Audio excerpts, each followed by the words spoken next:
नमस्कार दोस्तों। रेट परीक्षा से पहले मास्टर क्लास और मास्टर क्लास में हम देख रहे थे शिक्षा मनोविज्ञान। दोस्तों, मनोविज्ञान की 5th यूनिट हमारे सिलेबस के अकॉर्डिंग ये 5वीं यूनिट और 5 ही यूनिटों के अंदर शिक्षा मनोविज्ञान का सिलेबस है उसको बांटा गया है। तो 5वीं यूनिट के आज हम देखेंगे 91 महत्वपूर्ण प्रश्न। दोस्तों, हर एक क्वेश्चन इंपॉर्टेंट आपके लिए रहेगा, इसलिए अंत तक ये 91 क्वेश्चन आप जरूर अटेंड करें। अपने मित्रों के पास एक बार सभी साथी वीडियो के लिंक को अधिक से अधिक शेयर जरूर कर दें। चलते हैं दोस्तों मनोविज्ञान की 5th यूनिट के इन क्वेश्चनों की ओर। पहला क्वेश्चन आपकी स्क्रीन पे आ रहा है। दोस्तों, निम्न में से कौन सा सिद्धांत शिक्षण साधनों के चयन में मार्गदर्शक नहीं है? दोस्तों, उद्देश्यों की पूर्ति का सिद्धांत, विद्यार्थी केंद्रीयता का सिद्धांत, भौतिक नियंत्रण का सिद्धांत, यह नहीं है आपका। ऑप्शन 3 यहां पे क्या रहेगा? सही रहेगा। क्वेश्चन नंबर 2 देखिए, विभिन्न सर्वे दर्शे सामग्रियों के संबंध को प्रदर्शित करने के लिए अनुभवों का शंकु देने वाले विद्वान कौन थे? दोस्तों, एडगर डेले। कौन थे? एडगर डेले थे। इंपॉर्टेंट क्वेश्चन बन सकता है एग्जाम की दृष्टि से ये। नेक्स्ट क्वेश्चन में चलिए, निर्देशन अधिगमकर्ता के मानसिक स्वास्थ्य को सुधारने में सहायक है। निर्देशन अधिगमकर्ता के मानसिक स्वास्थ्य को सुधारने में सहायक है क्योंकि यह अधिगमकर्ता के आगामी व्यवहार तथा दृष्टिकोण को अच्छी सहायता प्रदान करता है। 3 नंबर ऑप्शन यहां पे सही रहेगा और इंपॉर्टेंट क्वेश्चन। नेक्स्ट क्वेश्चन में चलिए, शिक्षण प्रतिमान के तत्व है। लक्ष्य एवं उद्देश्य है, उद्देश्य एवं संरचना है, सामाजिक प्रणाली एवं मूल्यांकन है। यह सभी है जो शिक्षण प्रतिमान की क्या है? तत्व है। उपरोक्त सभी 4 नंबर ऑप्शन सही रहेगा। नेक्स्ट क्वेश्चन नंबर 5 है, आधुनिक अभिकर्मित अनुदेशन की उत्पत्ति का कारक। आधुनिक अभिकर्मित अनुदेशन की उत्पत्ति का कारक कौन सा है? दोस्तों, अधिगम का मनोविज्ञान व तकनीक। अधिगम का मनोविज्ञान व तकनीकी। दोस्तों, क्वेश्चन नंबर 6 है, लघु पदों के सिद्धांत का संबंध है। लघु पदों के सिद्धांत का संबंध किससे है? रेखीय अभिकर्मित से। रेखीय अभिकर्मित से इसका क्या है? संबंध है। दोस्तों, क्वेश्चन नंबर 7 है, यह अधिगम तथा मूल्यांकन को जोड़ता है। यह अधिगम तथा मूल्यांकन को जोड़ता है। यह स्वाधिगम तथा स्वमूल्यांकन का प्रकार है, अतः इसके द्वारा सीखना है कैसा? मनोवैज्ञानिक, शैक्षिक, सामाजिक या व्यक्तिगत? व्यक्तिगत होता है। 4 नंबर ऑप्शन सही रहेगा। क्वेश्चन नंबर 8 में चलिए, प्रत्येक अधिगमकर्ता एक समान रास्ते का अनुकरण करता है को कहा जाता है। क्या कहा जाता है? प्रत्येक अधिगमकर्ता एक समान रास्ते का अनुकरण करता है, इसको अवरोह अभिकर्मित कहते हैं। क्या कहते हैं? अवरोह अभिकर्मित। दोस्तों, क्वेश्चन नंबर 9 में चलिए, सीबीएसई द्वारा प्रस्तावित समूह परियोजना गतिविधि का एक सशक्त साधन है। सीबीएसई द्वारा प्रस्तावित समूह परियोजना गतिविधि का एक सशक्त साधन देखिए ऑप्शन, रोजमर्रा के शिक्षण से होने वाले तनाव को दूर करने, अनेकता में एकता की संकल्पना का प्रचार प्रसार करने, सामाजिक भागीदारी को सुगम बनाने। 3 नंबर ऑप्शन यहां पे आपका सही रहेगा। क्वेश्चन नंबर 10 है, मिश्रित आयु वर्ग के विद्यार्थियों की कक्षा से व्यवहार रखने वाले शिक्षक के लिए का ज्ञान सर्वाधिक है। मिश्रित आयु वर्ग के विद्यार्थियों की कक्षा से व्यवहार रखने वाले शिक्षक के लिए का ज्ञान सर्वाधिक है। किसका? विकासात्मक अवस्थाओं का ज्ञान सर्वाधिक है। 4 नंबर ऑप्शन और इंपॉर्टेंट क्वेश्चन आपके लिए। क्वेश्चन नंबर 11 है, संकल्पनाओं की व्यवस्थित प्रस्तुति। संकल्पनाओं की व्यवस्थित प्रस्तुति विकास के निम्नलिखित किन सिद्धांतों के साथ संबंधित हो सकती है? किनके साथ? दोस्तों, विकास सापेक्ष रूप से क्रमिक होता है, इसके साथ। यह आया हुआ क्वेश्चन है आपके और इंपॉर्टेंट क्वेश्चन रहेगा यहां पे।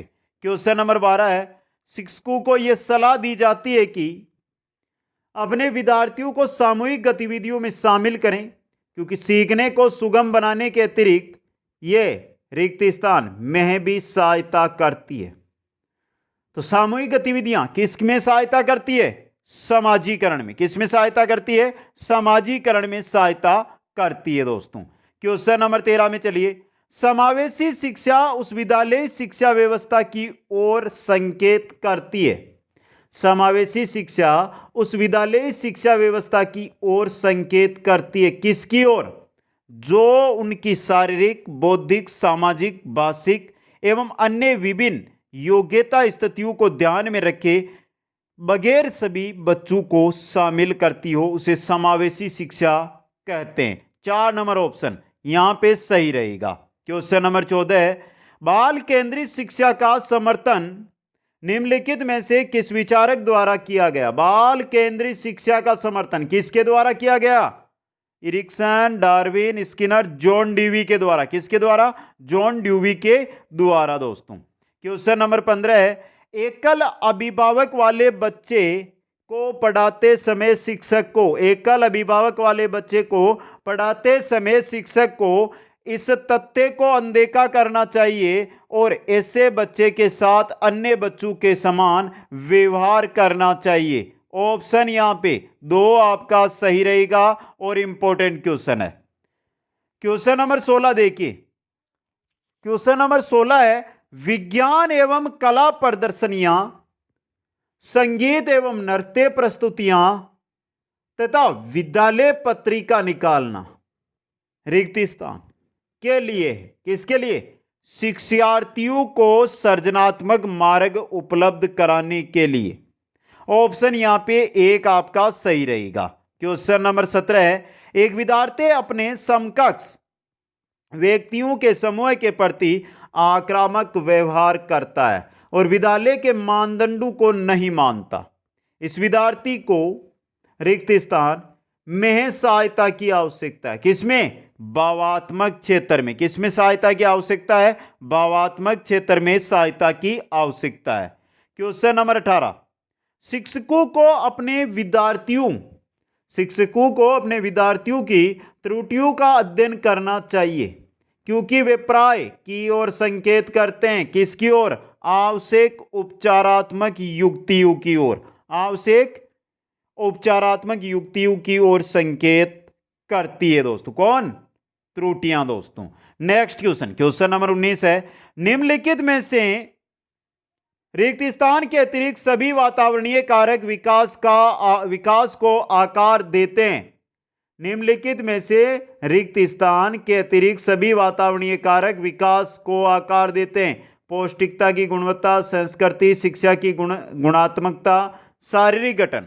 शारीरिक गठन के अलावा ये तीनों है ना, ये आपके वातावरणीय कारक है जो विकास को आकार देते हैं, केवल शारीरिक गठन नहीं। 4 नंबर ऑप्शन सही रहेगा। क्वेश्चन नंबर 20 देखिए, भारतवर्ष में सामाजिक विज्ञान पढ़ाने के लिए पाठ योजना किस आधार पर बनती है? भारतवर्ष की बात कर रहे हैं, सामाजिक विज्ञान पढ़ाने के लिए पाठ योजना किस आधार पर बनाई जाती है? हार्वर्ड की पंचपदीय प्रणाली पर। हार्वर्ड की पंचपदीय प्रणाली पर बनाई जाती है दोस्तों। क्वेश्चन नंबर 21 है, निगमन प्रणाली का तात्पर्य है। निगमन प्रणाली क्या होती है दोस्तों?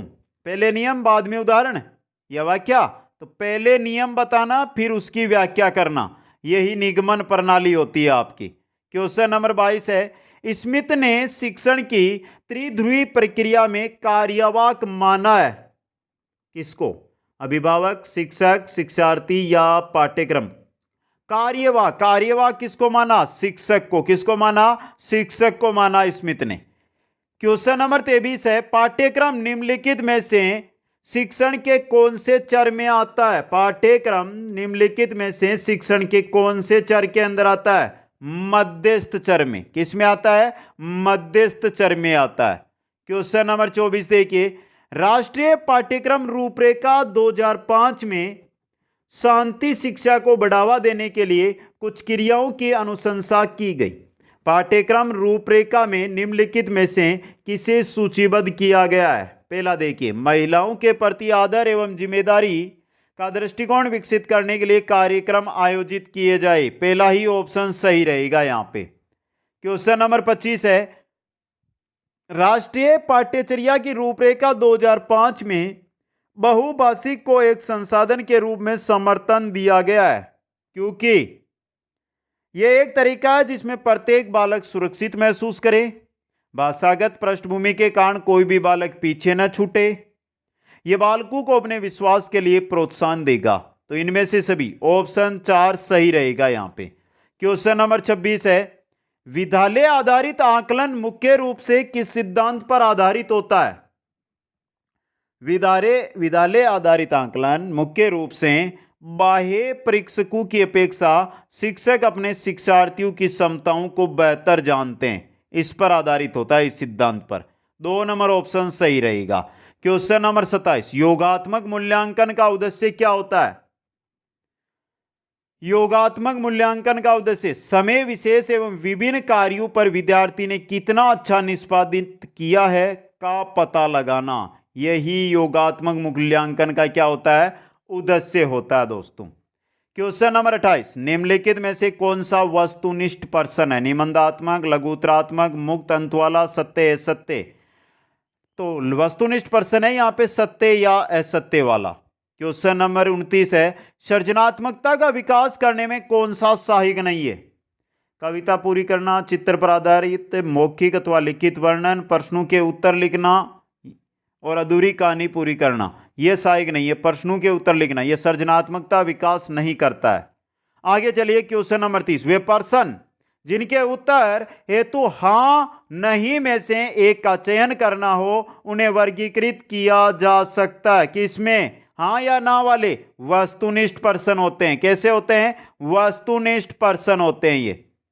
क्वेश्चन नंबर 31 है, वस्तुनिष्ठ पर्सन की सबसे बड़ी विशेषता क्या होती है? उसका केवल एक ही उत्तर होता है। उसका केवल एक ही उत्तर होता है। क्वेश्चन नंबर 32 है, मूल्यांकन का अर्थ है, क्या अर्थ होता है? मूल्यांकन जांचना, परखना, परीक्षा करना, निर्णय करना। क्या होता है? निर्णय करना दोस्तों। क्वेश्चन नंबर 33 है, मूल्यांकन का उद्देश्य, क्या उद्देश्य होता है? अधिगम की कठिनाइयों व समस्या वाले क्षेत्रों का पता लगाना। अधिगम में जो कठिनाई आए, जो समस्या आए, उन क्षेत्रों का पता लगाना ही मूल्यांकन का क्या होता है? उद्देश्य होता है दोस्तों। आगे चलिए क्वेश्चन नंबर 34, योगात्मक मूल्यांकन का उद्देश्य। अलग प्रश्न है, ये 8 2012 का क्वेश्चन है। पहले आया था ना योगात्मक मूल्यांकन का उद्देश्य, वो आया हुआ था दोस्तों अलग एग्जाम में, ये अलग एग्जाम में। पहला देखिए यहां पे समय विशेष एवं विभिन्न कार्यों पर एक विद्यार्थी ने कितना अच्छा निष्पादन किया का पता लगाना। सही रहेगा ऑप्शन 1 आपका। क्वेश्चन नंबर 35, निर्माणात्मक मूल्यांकन का क्या उद्देश्य होता है? निर्माणात्मक मूल्यांकन प्रगति पर गौर करना एवं उपचारात्मक अनुदेशन की योजना बनाना, यह होता है निर्माणात्मक मूल्यांकन का उद्देश्य दोस्तों। क्वेश्चन नंबर 36 है, एक विशिष्ट अधिगम अनुभव प्रदान करने के पश्चात अधिगम किस स्तर तक हुआ है यह मापने हेतु निम्न में से कौन सा परीक्षण उपयुक्त है? कौन सा है? उपलब्धि परीक्षण। कौन सा है? उपलब्धि परीक्षण है दोस्तों। क्वेश्चन नंबर 37 में चलिए, उत्तम परीक्षा के मुख्य गुण, वेदता, वस्तुनिष्ठता, विश्वसनीयता, ये सभी के सभी ये गुण उत्तम परीक्षा के। क्वेश्चन नंबर 38 है, क्रियात्मक अनुसंधान मौलिक अनुसंधान से भिन्न है क्योंकि यह क्रियात्मक अनुसंधान मौलिक अनुसंधान से भिन्न है क्योंकि यह अध्यापकों, शैक्षिक प्रबंधकों एवं प्रशासकों द्वारा किया जाता है दोस्तों। क्वेश्चन नंबर 39, क्रियात्मक अनुसंधान में क्रियात्मक उपकल्पनाओं का निर्माण समस्याओं के कारणों पर आधारित है। क्रियात्मक उपकल्पनाओं का जो निर्माण है वो किस पर आधारित? समस्याओं के कारणों पर आधारित होता है दोस्तों। नेक्स्ट क्वेश्चन है आपका, निम्न में से कौन सा शोध का चरण शोध को क्रियात्मक अनुसंधान बनाता है? कौन सा बनाता है? प्रोग्राम का क्रियान्वयन एवं अंतिम मूल्यांकन, यह बनाता है आपका। आगे चलिए क्वेश्चन नंबर 41 है, निम्न में से कौन सी समस्या क्रियात्मक अनुसंधान के लिए उपयुक्त नहीं है? हिंदी के 5वीं कक्षा के विद्यार्थियों के लेख में सुधार, 7वीं कक्षा के विद्यार्थियों के व्यवहार पर लिखित प्रशंसा एवं मौखिक प्रशंसा के प्रभाव का तुलनात्मक अध्ययन, परंपरागत विधि के ऊपर कंप्यूटर सहायतित अनुदेशन का प्रभाव। यह रहा, क्रियात्मक अनुदेशन के लिए उपयुक्त नहीं है ये, ऑप्शन 3 सही रहेगा। क्वेश्चन नंबर 42, क्रियात्मक अनुसंधान का उद्देश्य है। क्रियात्मक अनुसंधान का उद्देश्य क्या होता है? विद्यालय तथा कक्षा की शैक्षिक कार्य प्रणाली में सुधार करना दोस्तों। क्वेश्चन नंबर 43, क्रियात्मक अनुसंधान के संबंध में कौन सा कथन सही नहीं है? देखिए, व्यापक स्तर पर निर्णय लेने के लिए सूचना संकलन का कार्य इसमें किया जाता है, यह सही नहीं है आपका 3 नंबर ऑप्शन। आगे चलिए नेक्स्ट क्वेश्चन में, मई 1998 में किसकी स्थापना की गई थी? किसकी? राष्ट्रीय साक्षरता मिशन की स्थापना की गई थी। क्वेश्चन नंबर 45, मान लीजिए आप विद्यालय शिक्षा बोर्ड के हैं अध्यक्ष। आप अपने अधिकार क्षेत्र के अंतर्गत आने वाले विद्यालयों की शिक्षा की संपूर्ण गुणवत्ता को सुधारने के लिए क्या योजना बनाएंगे? इस प्रकार का प्रश्न का एक उदाहरण है। किसका है? यह किसका उदाहरण है? उच्च स्तरीय अपसारी का, उच्च स्तरीय अपसारी का उदाहरण है ये।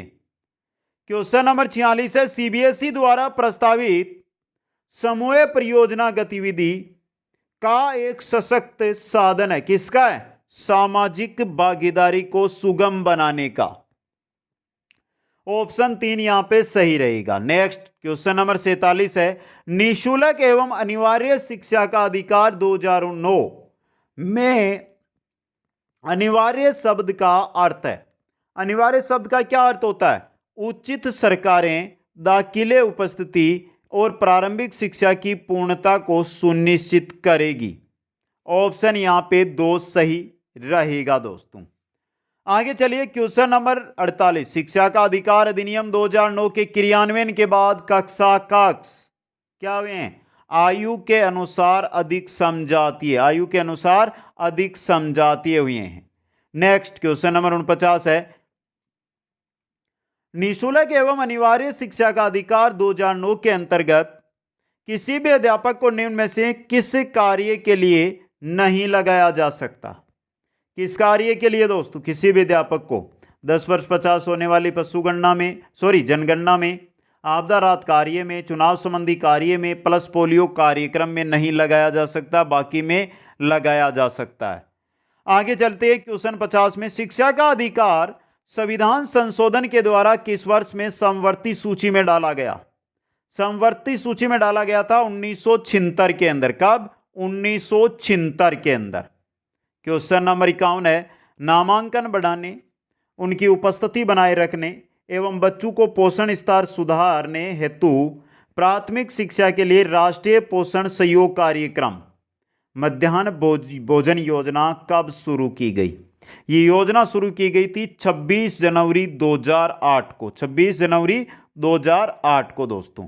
नेक्स्ट क्वेश्चन में चलिए, क्वेश्चन नंबर 52 है, संविधान 86वां जो संशोधन अधिनियम 2002 है के भाग तृतीय में जिस नई धारा को जोड़कर 6 से 14 वर्ष आयु वर्ग के सभी बच्चों को मुक्त एवं अनिवार्य शिक्षा का मूलभूत अधिकार बनाने की बातें कही गई, संविधान की वह धारा है कौन सी? 21A, धारा 21A दोस्तों। आगे चलिए क्वेश्चन नंबर 53, शिक्षा का अधिकार भारतीय संविधान में किस मूल अधिकार में शामिल है? शिक्षा का अधिकार किस में? शिक्षा का अधिकार भारतीय संविधान में किस मूल अधिकार में शामिल है दोस्तों? स्वतंत्रता का अधिकार है इसके अंदर।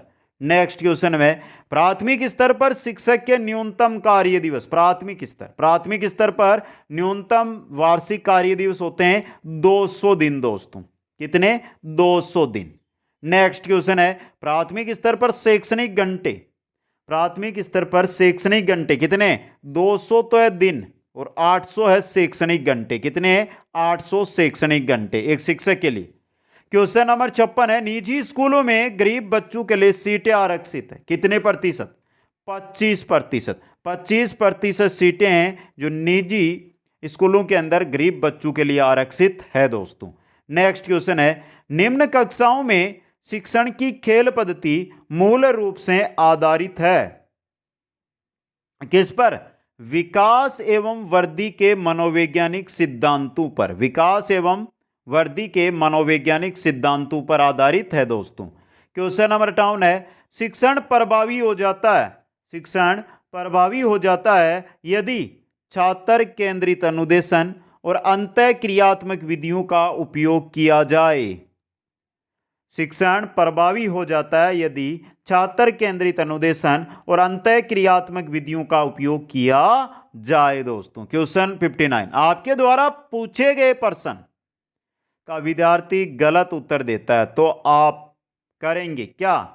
उसे बताएंगे कि उसका उत्तर गलत क्यों है, किस कारण से, कैसे उसका उत्तर गलत हुआ। क्वेश्चन नंबर 60, निम्नलिखित में से कौन सा स्तर शिक्षण का है? निम्नलिखित में से कौन सा स्तर शिक्षण का है? परावर्तक, अंतःक्रियात्मक, प्रक्षेपण, संकलित। अंतःक्रियात्मक है, 2 नंबर ऑप्शन सही रहेगा।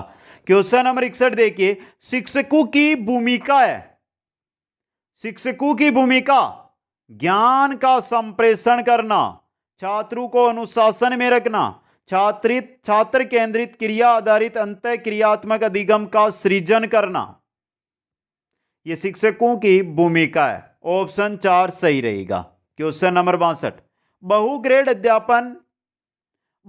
अध्यापन वह है जिसमें एक अध्यापक को एक ही समय में एक से अधिक कक्षाओं के बच्चों को पढ़ाना पड़ता है। 2 नंबर ऑप्शन सही रहेगा।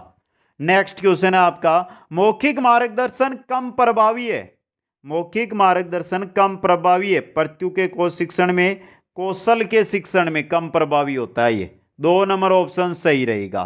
क्वेश्चन नंबर 64 है, आप कक्षा का अवधान केंद्रित कर सकते हैं, आप कक्षा का अवधान केंद्रित कर सकते हैं, कैसे? उद्दीपन परिवर्तन के द्वारा, उद्दीपन परिवर्तन के द्वारा। नेक्स्ट क्वेश्चन है, यदि एक विद्यार्थी कोई प्रश्न पूछता है जिसका उत्तर आपके पास नहीं है तो आप क्या करेंगे? प्रश्न का जवाब ढूंढेंगे और अगले दिन उसे क्या करेंगे? बताएंगे। 3 नंबर ऑप्शन सही रहेगा यहां पे। क्वेश्चन नंबर 66 है, पठन पाठन में शिक्षकों को करना चाहिए, पठन पाठन में शिक्षकों को करना चाहिए कक्ष में पाठ्य पुस्तक द्वारा शिक्षण। ऑप्शन 3 सही रहेगा। क्वेश्चन नंबर 67 है, प्रोफेसर जिन पियाजे के अनुसार 0 से 14 वर्ष आयु वर्ग के बालक का मानसिक विकास 4 अवस्थाओं में होता है, इसमें 7 से 11 वर्ष आयु वर्ग के विकास की अवस्था को क्या कहा जाता है? क्या कहा जाता है मित्रों? मूर्त संक्रियात्मक या मूर्त संकारीय अवस्था, मूर्त संकारीय अवस्था कहा जाता है। क्वेश्चन नंबर 68 नंबर क्वेश्चन है, बहुत अच्छा और इंपॉर्टेंट क्वेश्चन एग्जाम की दृष्टि से बन सकता है आपके लिए। तो देखिए 68 नंबर क्या कह रहा है, निम्न में से कौन सा लक्षण किसी मापक उपकरण के लिए सर्वाधिक वांछनीय है? कौन सा है? विश्वसनीयता, वैधता, वस्तुनिष्ठता या मानक? विश्वसनीयता है आपका ऑप्शन 1 और important question. Question number 69, Thurston तथा लिकट निम्न में किसके मापन से संबंधित है? थर्स्टन तथा लिकट ये अभिवर्ती मापन से संबंधित है। किससे हैं? अभिवर्ती मापन से संबंधित है दोस्तों। क्वेश्चन नंबर 70 है, उत्सुकता परीक्षण निम्न में से किसका घटक है? उत्सुकता परीक्षण किसका घटक होता है? सृजनात्मकता का। किसका होता है? सृजनात्मकता का दोस्तों। आगे चलिए क्वेश्चन नंबर 71 है, रिक्त स्थान देखिए बाद में, के अतिरिक्त निम्नलिखित सभी सीखने के रूप में आकलन को बढ़ावा देते हैं। किसमें? जितनी संभावना हो शिक्षार्थियों को लगातार परीक्षण लेना। ऑप्शन 4, इसके अतिरिक्त सभी सीखने के रूप में आकलन को बढ़ावा देंगे, जैसे शिक्षार्थियों को आंतरिक पृष्ठपोषण देने के लिए कहना, अवसर लेने हेतु विद्यार्थियों या शिक्षार्थियों के लिए एक सुरक्षित वातावरण का निर्माण, पढ़ाए गए विषय पर मनन करने के लिए शिक्षार्थियों को कहना। आगे चलिए क्वेश्चन नंबर 72 देखिए, विद्यालय आधारित आकलन। विद्यालय आधारित आकलन परिचित वातावरण में अधिक सीखने में सभी शिक्षार्थियों की मदद करता है। कौन? विद्यालय आधारित आकलन दोस्तों। क्वेश्चन नंबर 73, वे सभी क्रियाकलाप जो शिक्षक व शिक्षार्थी द्वारा स्वयं को आकलित करने के लिए किए जाते हैं, जो एक प्रतिपुष्टि के रूप में शिक्षण व अधिगम क्रियाकलापों को सुधारने हेतु सूचना प्रदान करते हैं, उसे क्या कहा जाता है? उसे आकलन कहा जाता है। इंपॉर्टेंट है ये क्वेश्चन। आगे चलिए क्वेश्चन नंबर 74, निम्न में से कौन सा सतत एवं व्यापक मूल्यांकन CCE का भाग नहीं हो सकता? संचित अभिलेख है, दत्तकार्य है, अभिभावक शिक्षक बैठक और एनेक्डोटल रिकॉर्ड, ये भी है। ये नहीं है अभिभावक शिक्षक बैठक। 3 नंबर ऑप्शन सही रहेगा। क्वेश्चन नंबर 75 है, शैक्षिक विकास में मूल्यांकन का अर्थ। शैक्षिक विकास में मूल्यांकन का क्या अर्थ होता है दोस्तों? छात्रों की प्रगति का आकलन करना, कक्षा अभिलेखों का मूल्यांकन करना, कार्य निष्पादन का मूल्यांकन करना, ज्ञान क्षमता का मूल्यांकन करना। यह होता है शैक्षिक विकास में मूल्यांकन का अर्थ, ज्ञान क्षमता का मूल्यांकन करना। क्वेश्चन 76, निम्न में से वस्तुनिष्ठ परीक्षणों के गुण के संबंध में सही कथन है वो आपको बताना है। पहला देखिए, इनका अंकन शीघ्रता एवं सुगमता से किया जा सकता है। ये परीक्षकों के व्यक्तिगत प्रभाव से प्रभावित नहीं होते हैं। वस्तुनिष्ठता के कारण ये अधिक विश्वसनीय एवं वैध होते हैं। तीनों सही है यहाँ पे, उपरोक्त में से कोई नहीं चौथा है। पहला, दूसरा और तीसरा ये तीनों सही है यहाँ पे। तो यहाँ पे 2 नंबर ऑप्शन 1, 2, 3 यहाँ पे सही रहेगा। आगे चलिए क्वेश्चन 77, मूल्यांकन से अभिप्राय। मूल्यांकन से अभिप्राय, क्या अभिप्राय होता है?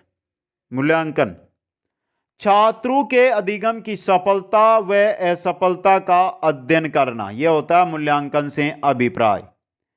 क्वेश्चन नंबर चलते हैं 78 की ओर। एक परीक्षण तैयार करने के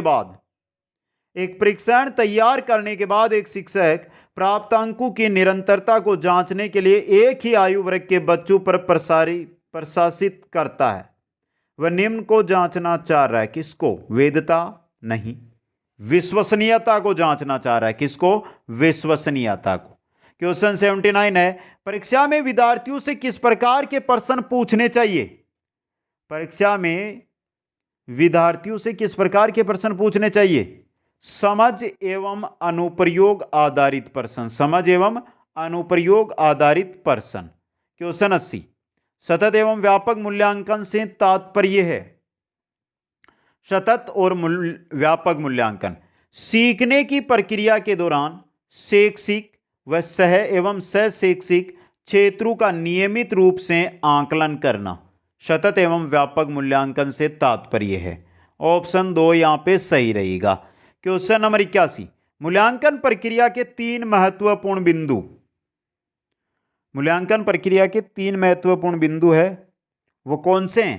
पहला देखिए, उद्देश्य, अधिगम, अनुभव और मूल्यांकन के उपकरण। ये उद्देश्य, अधिगम, अनुभव और मूल्यांकन के उपकरण। ऑप्शन 1 सही रहेगा। क्वेश्चन नंबर 82 है, निदान का अर्थ अधिगम संबंधी कठिनाइयों और कमियों के स्वरूप का निर्धारण है। निदान का अर्थ अधिगम संबंधी कठिनाइयों और कमियों के स्वरूप का निर्धारण है। यह कथन किसका है? ब्राउन का है। यह कथन किसका है? ब्राउन का कथन है ये। क्वेश्चन नंबर 83 है, उपलब्धि निर्भर करती है। उपलब्धि किस पर निर्भर करती है? इंपॉर्टेंट क्वेश्चन बन सकता है एग्जाम के अंदर ये। उपलब्धि योग्यता एवं प्रेरणा दोनों पर निर्भर उपलब्धि करती है दोस्तों। क्वेश्चन 84, उपलब्धि परीक्षणों का प्रमुख उपयोग होता है। उपलब्धि परीक्षणों का प्रमुख उपयोग क्या होता है? अधिगम उत्पाद जांच, शैक्षणिक मार्गदर्शन, उपचारात्मक शिक्षण, तीनों होते हैं तो उपरोक्त सभी। ऑप्शन 4 सही रहेगा। क्वेश्चन 85, उपलब्धि परीक्षण भाग है। उपलब्धि परीक्षण भाग है किसका? मनोविज्ञान का। मनोविज्ञान का भाग होता है ये।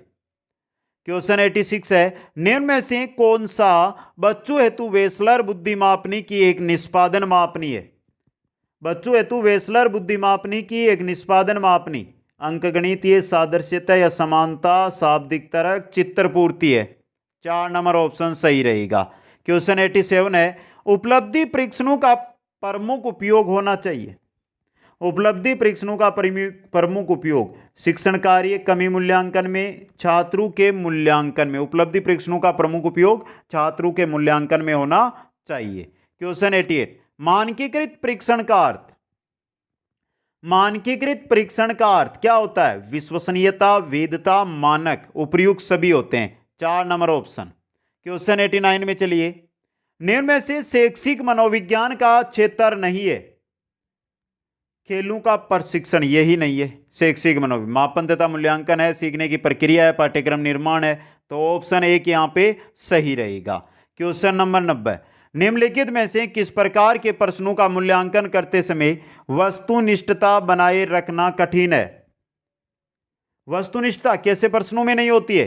निबंधात्मक प्रश्नों में, बहुविकल्पनात्मक, मिलान वाले, रिक्त स्थान वाले, इनमें होती है। ऑप्शन 1 सही रहेगा। क्वेश्चन नंबर 91, उच्च प्राथमिक स्तर पर शिक्षक को क्रियात्मक शोध का ज्ञान होना चाहिए क्योंकि वह उच्च प्राथमिक स्तर पर शिक्षक को क्रियात्मक शोध का ज्ञान होना चाहिए। क्यों? क्योंकि शिक्षक इसके माध्यम से बच्चों की समस्या की पहचान कर सुधार करने का कौशल विकसित कर पाएंगे। इसके लिए ऑप्शन 1 सही रहेगा। और नेक्स्ट और अंतिम क्वेश्चन, क्रियात्मक अनुसंधान का केंद्र बिंदु कौन होता है?